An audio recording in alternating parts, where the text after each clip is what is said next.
We have a vote in Ireland this week in the local elections, okay? Lovely, you get to go out and have your say. And the government that's been in power for the last 4 or 5 years, loosely anyway, in terms, not the overall Dáil, like, but the roots, I suppose, from local councillors and that. So members of different parties. So you have a chance to kind of, as Irish people, to judge the job that they said they were going to do when they got elected a few years ago, or however long ago. So if you've been unhappy with their performance, you get to have your say this week. So for the last few years, you've had the COVID thing where your life was totally dictated to you and controlled, and you were punished if you stepped outside of those, now we know, arbitrary bounds of social interaction, the 6 feet distance, all that stuff. Fauci's come out and said that was kind of just utilised in order to instill a bit of fear in the people so they'd be more likely to accept lockdowns and whatever other safety protocols were implemented by the governments across the Western world. So we know if you're unhappy with those over the last few years, now is your chance to go and take out these politicians who would have supported it generally. The vast majority of them did. So what's the concern? The concern is that we don't know the number, but we know it's at least 30,000. Okay, it could be more, it could be way more, it could be less. But we know there's tens of thousands of people that have been brought here in the last year or two who didn't have to endure the consequences of the government that is in power now and the opposition parties, because they supported the same things. There was no opposition. So these people get to come in now and they're welcomed in.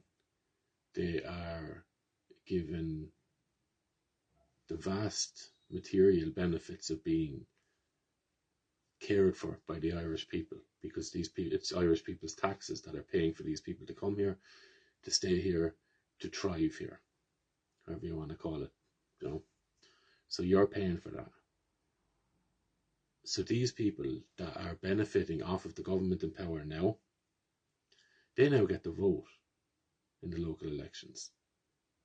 So they didn't have to suffer under the hands of these people over the last half a decade. But now they're in a position where they might be able to keep those people in power.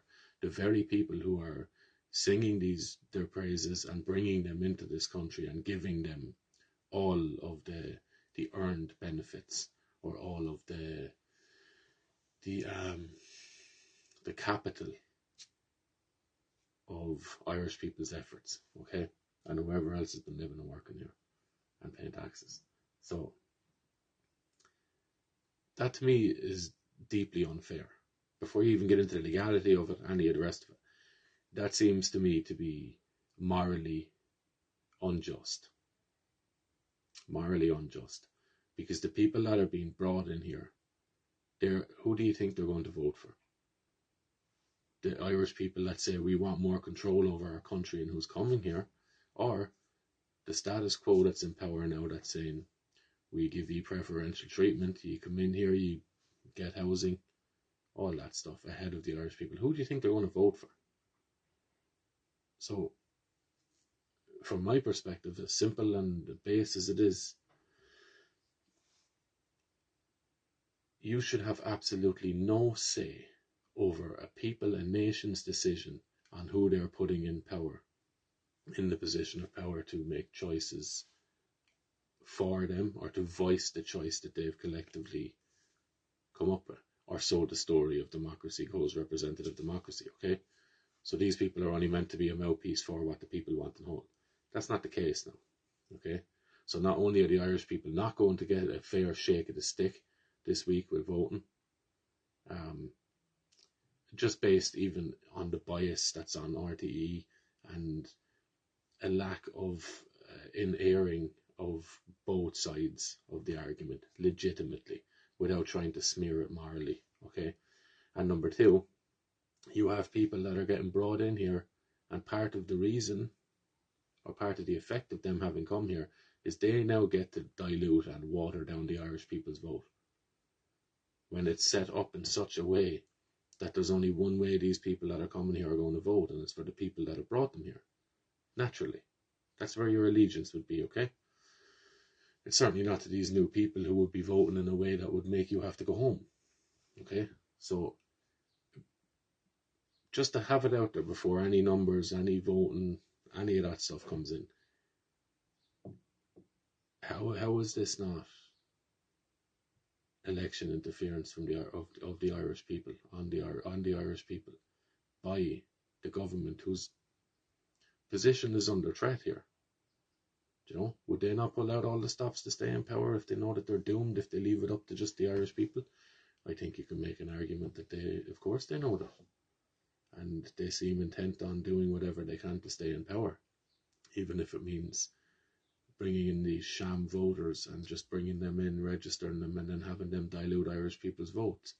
We should expect more, and we should not accept that your suffering or any righteous indignation you might have towards the political classes today is going to be diluted by people who didn't have to suffer under these people's hands over the last few years. They're only benefiting from them above and beyond you are, you know, and before you. So already I would declare that this vote is being tampered with before it even happens. Even if it all goes the way of Irish nationalists, or whatever you want to call it, okay? If it all goes that way and it's all great and a massive victories, I still think that you need to look at this. You need to take it seriously, because these people are not stopping coming and they're only going to vote one way. And the only option that seems to be left to people at the moment is to vote. Hopefully, I think one vote coming from the people that's brought in here that haven't had to suffer the consequences of these successive governments over the years and decades. Their vote should be, you should not have a vote in that. That's just common sense. That's natural human respect for people and guests, or hosts even, in respect for the people's home of which you are a guest. You know, so just a couple of things to think on there, but automatically the voting is tainted because it's just not fair humanly. It's not fair to allow one person's experience or one person's bought and paid for view to be equal to the people who are subjected to the authority of these people that you are now asked to vote on. So I think it should automatically, every single one of their votes should be disqualified, and people that are promoting and pushing these people being allowed to vote in this country, get them out of any position of power in any sort of influential setting. Any NGOs, any educational systems, anything like that, any state departments, they need to go. They need to go, because it's wrong. It's wrong, okay? Regardless of the outcome of the elections and any of the votes, it's wrong to do this to people. It's disgusting, it's sneaky, it's underhanded, it is open fraud from my perspective. Okay?